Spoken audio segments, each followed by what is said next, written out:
আসসালামু আলাইকুম দর্শক, সোনিয়াস কিচেনে সবাইকে স্বাগতম জানাচ্ছি বাঙালির অতি প্রিয় নতুন আরেকটি রেসিপি দেখার জন্য।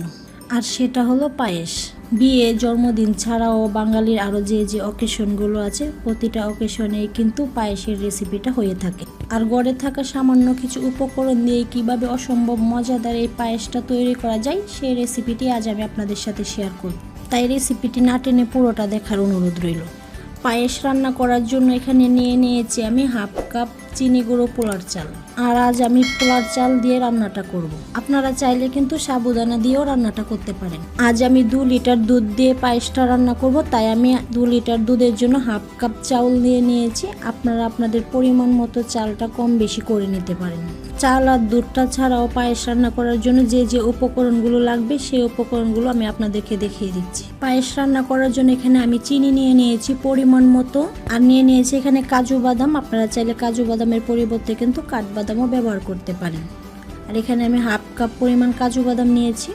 সাথে নিয়েছি আমি এখানে 1/4 কাপ পরিমাণ কিশমিশ। আর যে কোনো খাবারের জন্য কিন্তু লবণের কোনো তুলনা নাই, তাই এখানে আমি পরিমাণ মতো লবণ নিয়েছি। আর এখানে গুঁড়ো দুধ নিয়েছি আমি হাফ কাপ পরিমাণ। আর এখানে নিয়েছি 4-5টা এলাচি, 1 ইঞ্চি পরিমাণে 2 টুকরো দারচিনি, আর তেজপাতা নিয়েছি আমি 2টো, আর মাঝখান দিয়ে তেজপাতাগুলো ছিঁড়ে নিয়েছি। পায়েসটা রান্না করার জন্য প্রথমে কিন্তু চাউলগুলোকে খুব ভালোভাবে ধুয়ে পরিষ্কার করে নিতে হবে। এখানে আমি পর্যাপ্ত পরিমাণে পানি দিয়ে চাউলগুলোকে খুব ভালোভাবে কষলিয়ে ধুয়ে নিচ্ছি। আর এই চাউলগুলোকে ভালোভাবে কষলিয়ে ধুয়ে আমি পানিতে ভিজিয়ে রাখবো প্রায় 20 মিনিটের জন্য। আর এই যে কাজু বাদামগুলো নিয়েছি, এই কাজু বাদামগুলো আমি একটু ভালোভাবে পানি দিয়ে ধুয়ে পরিষ্কার করে বেটে নেব। পায়েসটা রান্না করার জন্য সরাসরি চলে আসলাম চুলায়। আর চুলায় একটা পাত্রে আমি দুধগুলো আগে থেকে ঢেলে দিয়েছি। আর আমি 2 লিটার দুধ নিয়েছিলাম। আর এই 2 লিটার দুধ কিন্তু আমি আগেই ভালোভাবে জাল করে 1 লিটার অথবা 1 লিটারের মতো করে নিয়েছি। এবার দুধটা চুলায় বসিয়ে সামান্য একটু গরম করে বাকি উপকরণগুলো এর সাথে অ্যাড করে নেব। চুলাটাকে মিডিয়াম হিটে রেখে 2 থেকে 3 মিনিটের মতো জাল করে নেওয়ার পর এতে আমি দিয়ে দিচ্ছি তেজপাতা, দারচিনি আর এলাচি। আর দারচিনি, এলাচ আর তেজপাতাগুলো দিয়ে দেওয়ার পর সামান্য একটু নাড়িয়ে চাড়িয়ে দুধটাকে আরও একটু জাল করে নেব। গোটা মশলাগুলো দিয়ে 2-3 মিনিট জাল করে নেওয়ার পর এবার এতে আমি দিয়ে দেব চাউলগুলো। আর এই চাউলগুলো কিন্তু আমি খুব ভালোভাবে ধুয়ে পরিষ্কার করে নিয়েছি। পরিষ্কার করে আমি হাত দিয়ে সামান্য একটু কষলিয়ে সামান্য একটু ভেঙে দিয়েছি। এতে করে কিন্তু তাড়াতাড়ি পায়েসটা হয়ে যাবে আর চালগুলো খুব ভালোভাবে সিদ্ধ হয়ে যাবে। 20 মিনিট ভিজিয়ে রাখার জন্য আমাদের চালগুলো কিন্তু এমনিতে অনেক নরম হয়ে গিয়েছিল, তাই আমি হাত দিয়ে কষলিয়ে ভেঙে দিয়েছি। আপনারা চাইলে এখানে হালকা একটু পাটায় বেটে চালগুলোকে একটু ভেঙে দিতে পারেন। চালগুলো দিয়ে 15-20 মিনিট রান্না করে নেওয়ার পর যে গোটা মশলাগুলো দিয়েছিলাম, এর থেকে কিন্তু খুব সুন্দর একটা এরোমা ছড়িয়েছে। এবার আমি গোটা মশলাগুলো উঠিয়ে ফেলে দেব।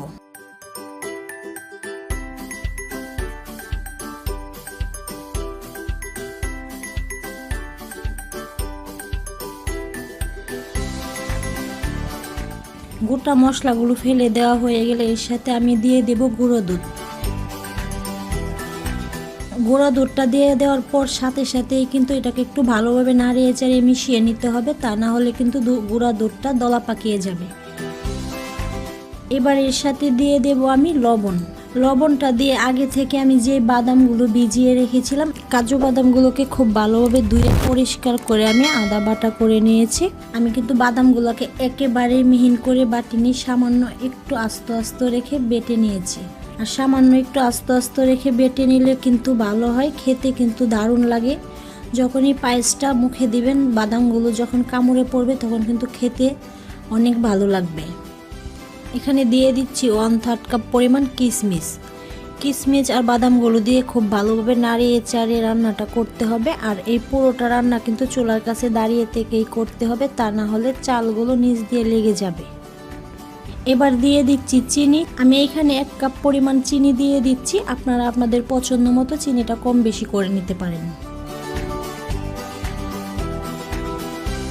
চিনিটা দিয়ে আবারও কিছুক্ষণ নাড়িয়ে চাড়িয়ে এবার আমি ঢাকনা দিয়ে রান্না করে নেব 3 থেকে 4 মিনিট। 3-4 মিনিট রান্না করে নেওয়ার পর আমি আপনাদেরকে আমার পায়েসের ঘনত্বটা দেখিয়ে দিচ্ছি। দেখুন আমাদের পায়েসের ঘনত্বটা কীরকম হয়েছে।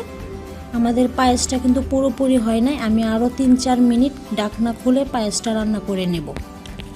ঢাকনা খুলে আরও 3-4 মিনিট রান্না করে নেওয়ার পর দেখুন আমার পায়েসের ঘনত্বটা। আমি আপনাদেরকে দেখিয়ে দিচ্ছি যে আমার পায়েসের ঘনত্বটা কীরকম হয়েছে।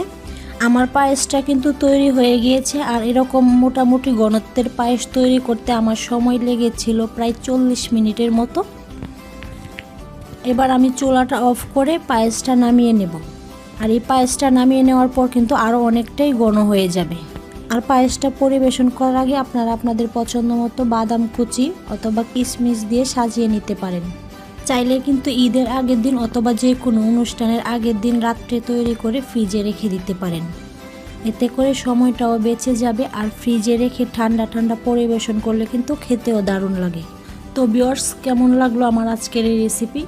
আশা করছি রেসিপিটি আপনাদের খুবই ভালো লেগেছে। আর আমার আজকের রেসিপি ফলো করে বাসায় তৈরি করার পর আপনাদের রেসিপিটা কেমন হয়েছে সেটা অবশ্যই কমেন্টস বক্সে কমেন্টস করে জানাতে ভুলবেন না। আর এরকমই নিত্য নতুন রেসিপি পেতে আমার ছোট্ট চ্যানেলটি সাবস্ক্রাইব করে পাশে থাকা বেল বাটনটি প্রেস করে দিন। আজকের মতো এখানেই বিদায় নিচ্ছি। সবাই অনেক অনেক ভালো থাকবেন আর আমার জন্য দোয়া করবেন। আল্লাহ হাফেজ।